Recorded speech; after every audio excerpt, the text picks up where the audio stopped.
Ako, I found it very systematic. Very systematic. Sunod-sunod eh. Very fast, very efficient, very smooth. Mga 9:45 siguro andyan na kami sa labas.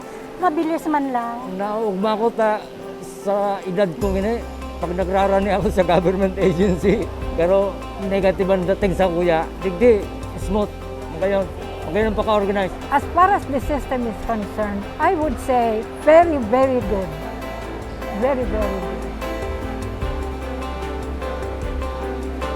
Hindi, kasi sanay na ako.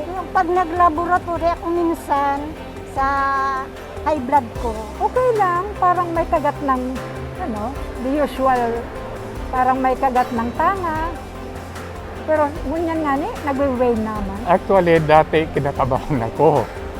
Kasi ang dami ko nababasa na ganito mga adverse effects, side effects. Pero I made up my mind, kaya I felt okay, hindi ako kinabahan, hindi ako nagtakot. Parang nag-ordinary consultation lang ako, tsaka tinurukan. That was all. Okay lang, very good, very nice. In fact, so far, I do not feel any side effects yet. So hopefully, this will continue.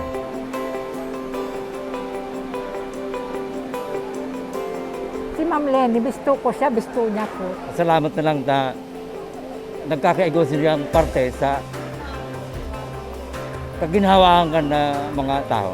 Kung ano ibang mga group na nag-organize kaning vaccination, araw kayo ng pag-organize, smooth ang dalagan, totoo na magiging example na ma-emulate kan iba. I wanted to talk to her. I wanted to make a very personal appeal to her.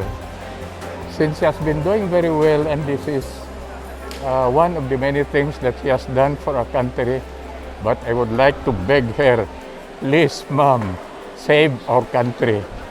You are the only one who can save our country. Please help us. I hope she runs.